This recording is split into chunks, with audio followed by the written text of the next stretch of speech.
Queridos amigos, sejam bem-vindos ao canal Videira Espírita. Meu nome é Cristina Brito e este é o programa Gotas do Evangelho. Aqui diariamente vemos as mensagens do Espírito Emmanuel, recebidas pela mediunidade de Chico Xavier e reunidas essas mensagens aqui no livro Palavras de Vida Eterna. Já comentei algumas vezes que esse livro tem algumas capas, não é? Nós mostramos esta, foi durante muitos e muitos anos bem difundida, não é? Mas meu livro não tem essa capa. Não tem problema algum. O importante é o conteúdo, não é? Não é a capa. Muito bem. Hoje nós vamos ver a mensagem de número 154, cujo título é Nas Trilhas da Fé. Então, nos caminhos da fé. Nas trilhas da fé, o versículo destacado por Emmanuel são palavras de Pedro em sua segunda carta, no capítulo 1, no versículo 1. Ou seja, é bem a abertura da carta mesmo.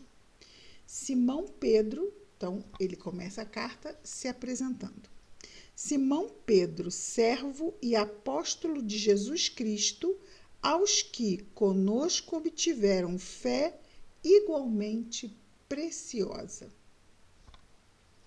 Então, ele vai falar da sua fé, que é uma fé preciosa. Então, ele está escrevendo para aqueles que também conquistaram essa fé preciosa. E vai se apresentar como servo e apóstolo de Jesus Cristo.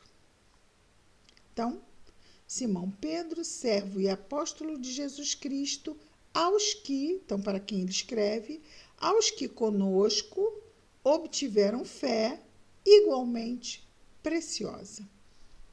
E Emmanuel comenta as palavras de Pedro, dizendo: em muitas ocasiões admitimos erroneamente que os grandes vultos do cristianismo terão obtido privilégios nas leis divinas.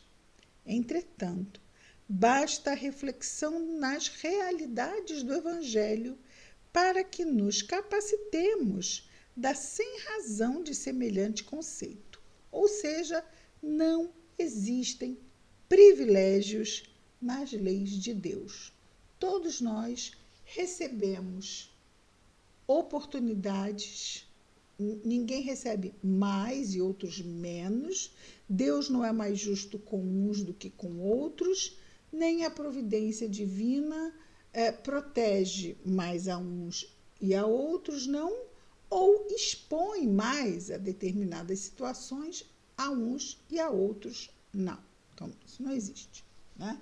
Não há notas nem de injustiça, nem de falta de misericórdia, né? Nossa vida está permeada dessa misericórdia, graças a Deus, não é? Mas não só, também de justiça. Continua Emmanuel. Simão Pedro nos fala da fé igualmente preciosa, que ele coloca igualmente preciosa entre aspas, porque está retirando do próprio versículo. Simão Pedro nos fala da fé igualmente preciosa e raros vultos da história do Cristo poderão competir com ele em matéria de renovação pessoal.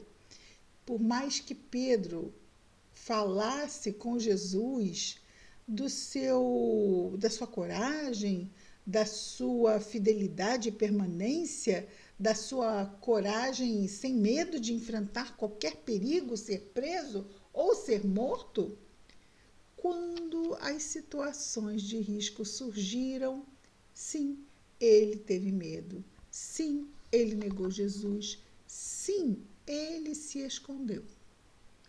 Então, por quê? Porque ele é como nós, quer dizer, era, não é? Ele cresceu muito com essas experiências. Por isso, Emmanuel diz que ele teve uma gigantesca renovação pessoal. E diz Emmanuel que raros vultos da história do Cristo poderão competir com Pedro nessa renovação pessoal. E ele continua, nosso Emmanuel, dizendo: era ele, pescador de vida humilde, homem quase iletrado, ou seja, sem estudos nenhum, comprometido em obrigações de família, habitante de aldeia paupérrima, seguidor do Evangelho submetido a tentações e vacilações que, por algumas vezes, o fizeram cair. E por tudo isso nós nos identificamos imensamente com Pedro. Entretanto, de novo, por tudo isto, continuamos olhando Pedro como um exemplo, primeiro de um habitante da terra, depois de um habitante da terra que se esforçou para conquistar sua luz, não é? Entretanto, guindou-se, elevou-se à posição de apóstolo da causa mais alta da humanidade, que é a sua renovação moral. Essa é a causa mais alta da humanidade. Ampliou seus conhecimentos, adquiriu importância fazendo-se condutor e irmão da comunidade. Então, é assim que nós adquirimos importância, pelo nosso serviço, não é? Liderou a ideia cristã nas metrópoles de seu tempo, nas cidades de seu tempo, e de cada vez que se viu incurso em erro, quer dizer, toda vez que ele se percebia em erro, no desempenho das obrigações que lhe eram atribuídas.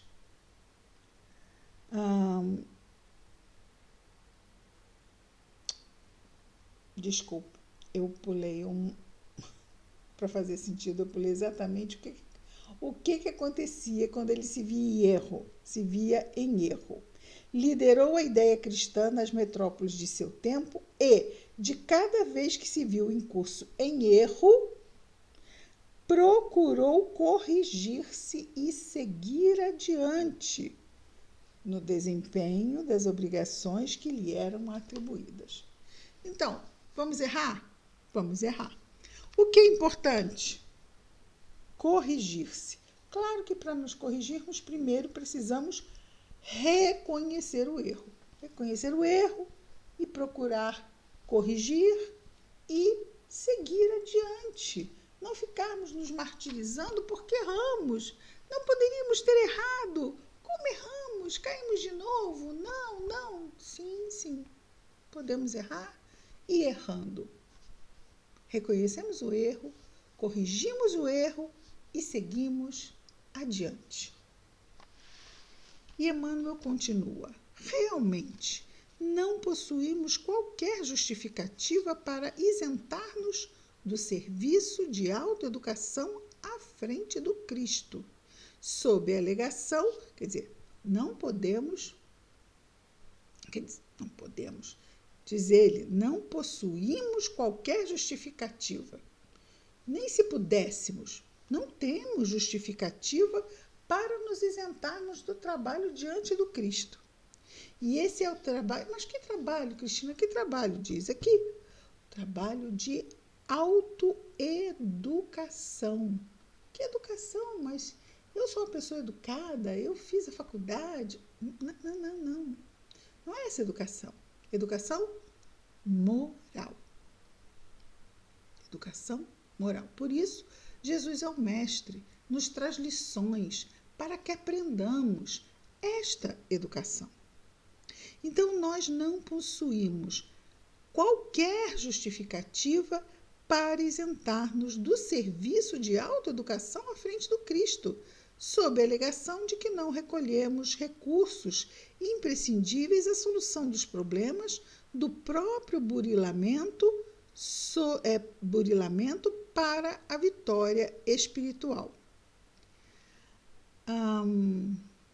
Então, não temos. Não adianta nós dizermos que precisamos de mais recursos porque não temos o suficiente para podermos investir nesse sentido. Não temos exatamente o que precisamos. Não precisamos de muito. Aliás, precisamos de muito pouco, aparentemente, né? Porque boa vontade, perseverança, confiança, dedicação, esforço, disciplina. Eu acho que não é tão pouco assim, né? Um bocado de coisa. Precisamos de muita coisa. E conclui então Emmanuel.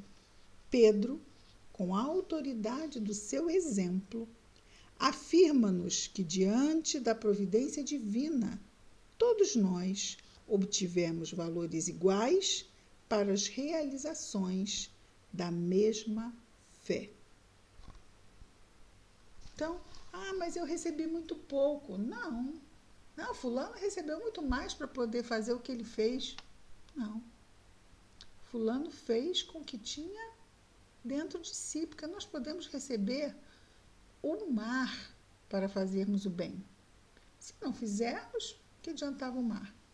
Não é? Então, quer dizer, nós não temos aparentemente nada material. Vamos lembrar do Chico, não é? Doutor Bezerra, o que tinham? Paulo, o que tinham? Eles davam de si em trabalho, em esforço, em companheirismo, em solidariedade, em carinho. Então, temos muito a dar. E às vezes existem pessoas que ficam aguardando condições especiais para trabalhar dentro de si as virtudes que nos libertam, não é? Das sombras do eu. Temos o necessário para hoje. Ficamos olhando lá, não, mas eu quero depois fazer aquilo. Olha só, quando chegarmos lá, se fizermos o que temos que fazer hoje, lá teremos os recursos para fazer o que Deus achar que devemos fazer. Então, se todo dia, como disse Jesus, a cada dia basta o seu mal, vamos nos focar no presente, no aqui, no agora. Eis aqui, agora, o dia da salvação. Nós vimos essa semana essa mensagem, esse versículo, numa mensagem de Emmanuel. Hoje, aqui, agora, esse é o momento mais precioso de toda a nossa existência imortal. É o único momento onde podemos operar a mudança, a nossa transformação.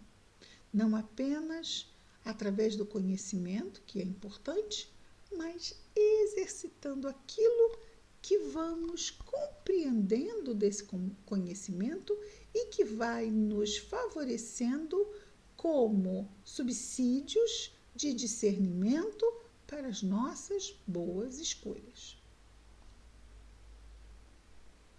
Muito bem, nas trilhas da fé. Vamos orar?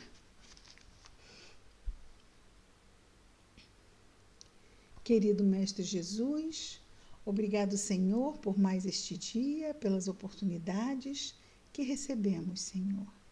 Abençoa-nos em nossos esforços. Ajuda-nos a estarmos atentos, vigilantes, Senhor, a nos lembrarmos da prece. Abençoa, Jesus, nosso anjo da guarda, nossas famílias, nossos afetos.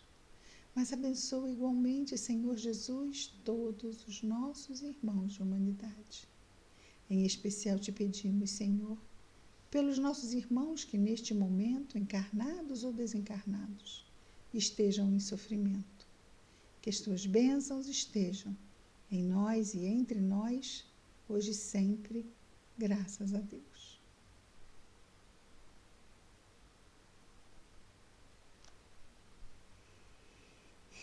É isso, queridos amigos. Amanhã estaremos de volta com mais um programa Gotas do Evangelho. Que Jesus nos abençoe a todos. Muita paz.